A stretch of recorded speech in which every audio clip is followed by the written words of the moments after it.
अगर आप लोगों ने थंबनेल पे लिखा हुआ शब्द पढ़कर इस वीडियो को क्लिक किया है तो आपको ये चीज पता होनी चाहिए कि इस वीडियो में हम लोग किस बारे में बात करने वाले हैं। इस वीडियो में कल्कि से जुड़े हुए स्पॉयलर्स होने वाले हैं। कल्कि से जुड़ी हुई जो ऐसी बातें हैं जो शायद आपको मूवी देखने के पहले नहीं पता होनी चाहिए, वो बातें भी हम लोग करेंगे। तो इस वीडियो को आप तभी देखें जब आप इन चीजों को जानना चाहते हो या फिर आपने मूवी देख ली हो। कृपा करके इस पॉइंट के बाद में जाकर ये मत बोलना कि भैया तुमने तो स्पॉइलर दे दिए, क्योंकि मैं बता रहा हूं आपको, है ना। तो इस चीज को कृपया करके ध्यान रखिए।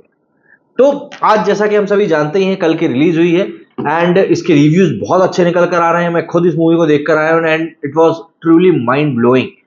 जो सिनेमैटिक यूनिवर्स नागा अश्विन ने यहां पर बनाया है वो बहुत शानदार है।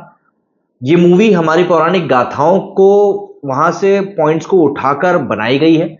महाभारत का सीक्वल आप इसको कह सकते हैं कि महाभारत के बाद क्या कुछ हो सकता है वो सब चीज इसमें दिखाने की कोशिश करी गई है। काफी माइन्यूट डिटेल्स के ऊपर काम किया गया है, लेकिन एंडिंग कई लोगों को समझ में नहीं आई कि यार एंड में हुआ क्या है। ये प्रभास को एकदम से क्या हो गया था या अमिताभ बच्चन को उसमें क्या दिख गया। बहुत सारे सवाल हैं जो कि लोगों के जहन में हैं कि यास्कीन के पास अब जब सीरम आ गया है तो वो क्या कर सकता है। बहुत सारी चीजें हैं, एक एक करके जरा चीजों को समझना शुरू करते हैं। सबसे पहले हम लोग, अगर हमको एंडिंग समझना है कि यार एंडिंग क्या है, हमको थोड़ा सा उसके पहले की बात करनी पड़ेगी। अश्वत्थामा के बारे में अगर आप नहीं जानते, मैं आपको बता दूं। अश्वत्थामा गुरु द्रोण के पुत्र थे एंड अश्वत्थामा ने क्योंकि पांडवों के कुल का नाश करने की कोशिश करी थी, इसीलिए उसको श्राप मिला था भगवान श्री कृष्ण से कि तुम अंत काल तक ऐसे ही घूमते रहोगे। और जो उनके माथे पे मणि लगा हुआ था, उस मणि को भी उन्होंने निकाल दिया था कि ये घाव तुम्हारा कभी भरेगा नहीं, हमेशा से ही यहां से खून बहता रहेगा। इसीलिए जब अमिताभ बच्चन की उसमें एंट्री होती तब आपको माथे पर वहां पर पूरा खून बहता हुआ दिखाई देता है। अब अश्वत्थामा का काम क्या है कि जब भी कल्कि अवतार आएगा तब अश्वत्थामा उनको असिस्ट करेंगे और वही उनके मुक्ति का रास्ता भी होने वाला है। इसीलिए जब पता चलता है कि दीपिका पादुकोण के गर्भ में पल रहा बच्चा वो शक्ति है, तब अश्वत्थामा उसकी मदद के लिए आ जाते हैं।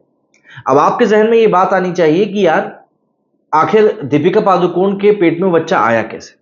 तो देखिए, सुप्रीम यास्कीन जिसका किरदार कमल हसन निभा रहे हैं, वो इस बात को भली भांति जानते हैं कि ऐसा कुछ होना हो सकता है।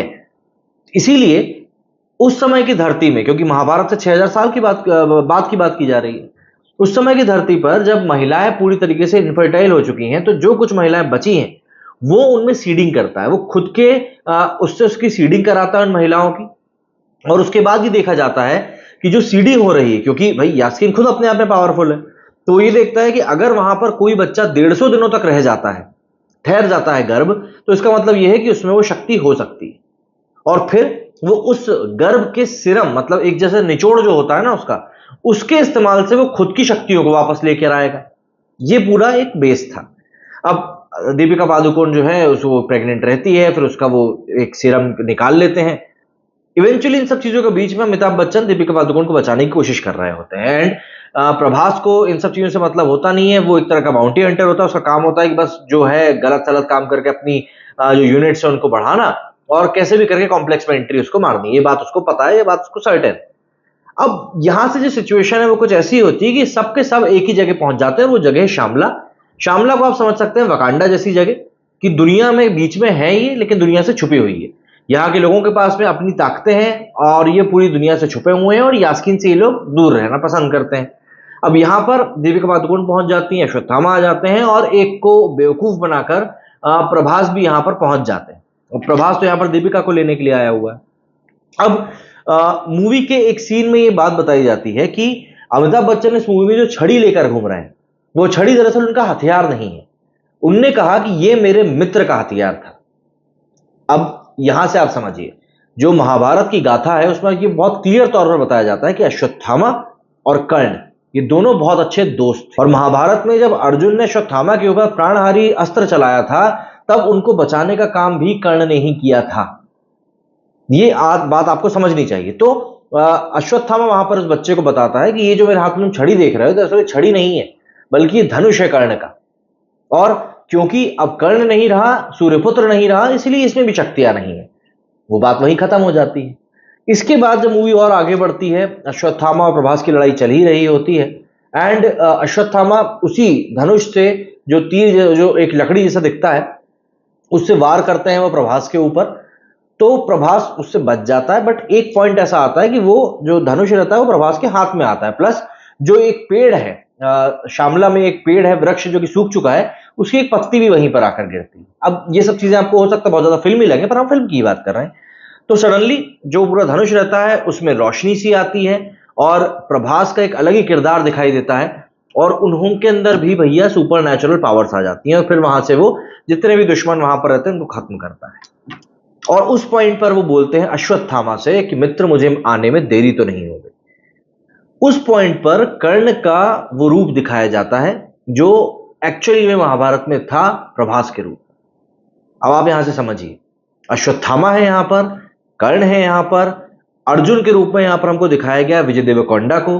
अब वो अगले पार्ट में आएंगे नहीं आएंगे ये नहीं पता है, लेकिन इतना जरूर सर्टेन है कि अश्वत्थामा और कर्ण एक साथ आने वाले हैं।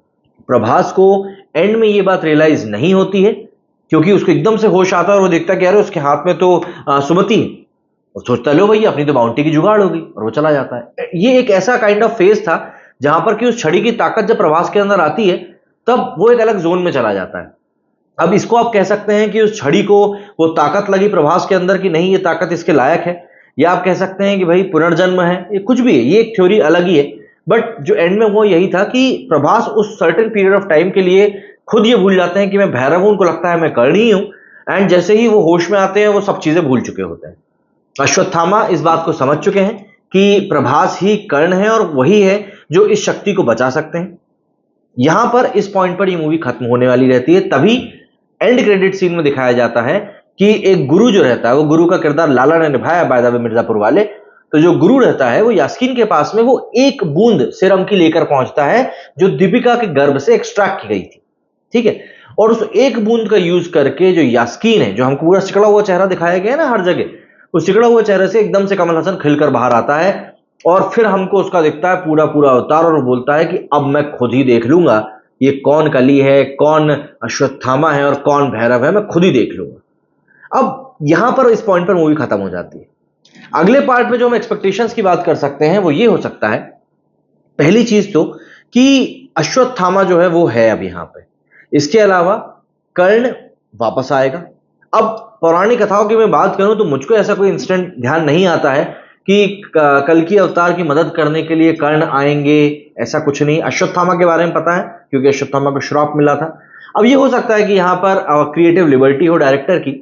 अब अभी तक ये क्लियर नहीं किया गया है कि कल्कि अवतार कौन बनने वाला है। जो कृष्ण का हालांकि किरदार की परछाई दिखाई गई है, उसको देखकर ऐसा लगता है कि ये नानी है, जो कि साउथ के एक बहुत ही बढ़िया एक्टर है, दसरा मूवी में दिखाई दिए थे।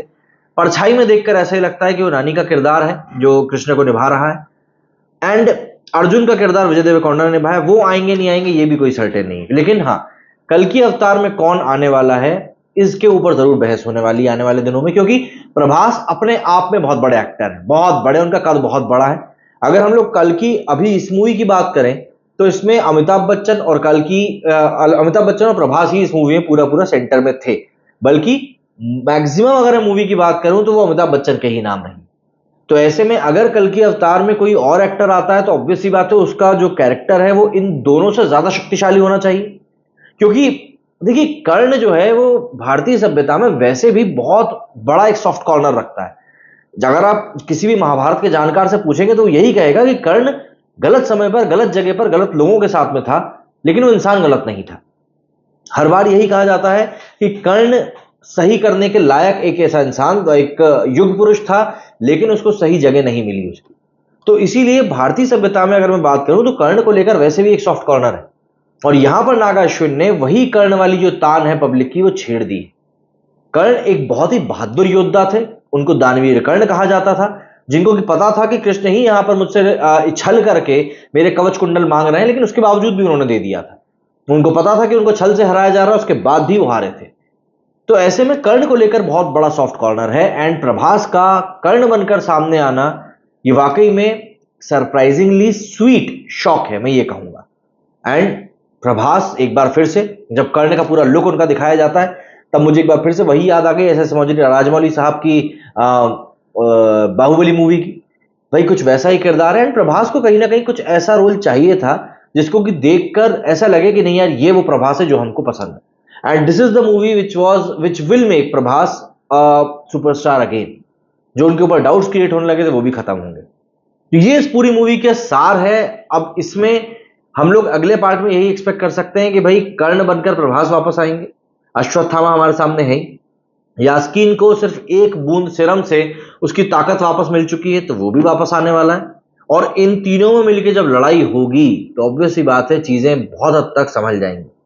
सबसे अहम चीज जो इस मूवी में एक और मुझको लगी वो ये कि एक पॉइंट पर ये मिर्जापुर के जो हमारे लाला है इसको एक गांडीव मिलता है, धनुष, है ना। वो धनुष ये उठा के ले आता है अपने जहां पर भी इसका कामकाज रहता है वहां पर ले आता है। दरअसल ये धनुष रहता है भगवान श्री कृष्ण का, और जैसे ही दीपिका पादुकोण के गर्भ में वो बच्चा उस लायक होता है कि उसकी शक्तियों का प्रदर्शन कर सके, उस गांडीव को कोई छू भी नहीं पाता था। जब लाला साहब भी उसको छूने के लिए जाते हैं तो उनका हाथ जल जाता है, एक मेटेलिक आर्म से जब उसको उठाने की कोशिश करते हैं तो वो मेल्ट हो जाता है। बट यास्कीन जब उस सिरम की एक बूंद को अपने अंदर ले लेता है ना, तब वो उसको उठा पाता है। तो इसका सीधा सा मतलब ये है कि कृष्ण भगवान का जो शस्त्र है अब वो यास्कीन के हाथ लग चुका है। कॉम्प्लेक्स को लेकर जो लोग कह रहे थे कि दुनिया के खत्म होने के बाद की दुनिया है, तो वहां पर एक चीज और समझ में ये आई कि कॉम्प्लेक्स जो है दरअसल वही धरती से पूरी एनर्जी खींचकर वहां पर एक अलग दुनिया चला रहा है। ये सारी चीजें हैं जो इस मूवी में हमारे सामने रखी गई हैं सिलसिलेवार तरीके से, और नागाश्विन ने इन चीजों को बहुत ही सुंदरता के साथ रखा है हमारे सामने। तो ये बात तय है कि ये मूवी लोगों को खासा पसंद आ रही है। बॉक्स ऑफिस के ऊपर ये मूवी जरूर रिकॉर्ड्स बनाएगी ही बनाएगी, क्योंकि पब्लिक इसको अपना भरपूर प्यार दे रही है। अगर आपने ये मूवी देख ली है तो आप कमेंट करके मुझे जरूर बताएं आपको कैसी लगी, क्योंकि मुझको ये मूवी बहुत अच्छी लगी है। ग्राफिक्स वीएफएक्स को लेकर कई लोग सवाल उठा रहे हैं, तो मैं ये कहूंगा कि देखिए बहुत अच्छी कहानी है, हम कहानी के ऊपर फोकस कर सकते हैं। थोड़े बहुत ग्राफिक्स हैं जो कि 5-10% शायद इस मूवी को नीचे खींच लें, बट हम अगर उनकी तरफ ध्यान ना दें तो ठीक होगा। हम पॉजिटिव साइड देखते हैं इस मूवी की, क्योंकि बहुत अच्छी है। और फिर मुझे लगता है कि शायद भारत में रेड चिलीज एंटरटेनमेंट से ज्यादा अच्छा वीएफएक्स पे काम कोई वैसे भी नहीं कर सकता। खैर, आप लोग का मुझे कमेंट सेक्शन में जाके बताइए कि आपको ये मूवी कैसी लगी। और एक बार फिर से अगर आपने बिना मूवी देखे भैया यहां तक देख लिया है वीडियो, तो कृपया करके कमेंट सेक्शन में जाकर गलत मत लिखना कि तुमने कहानी क्यों बता दी, क्योंकि शुरुआत में ही मैंने आपको बता दिया था कि इस वीडियो में क्या होने वाला है। कमेंट करके बताइएगा। अगर पसंद आया हो वीडियो तो शेयर भी कीजिएगा। मेरे इस वीडियो फिलहाल इतना ही। जय हिंद, जय भारत।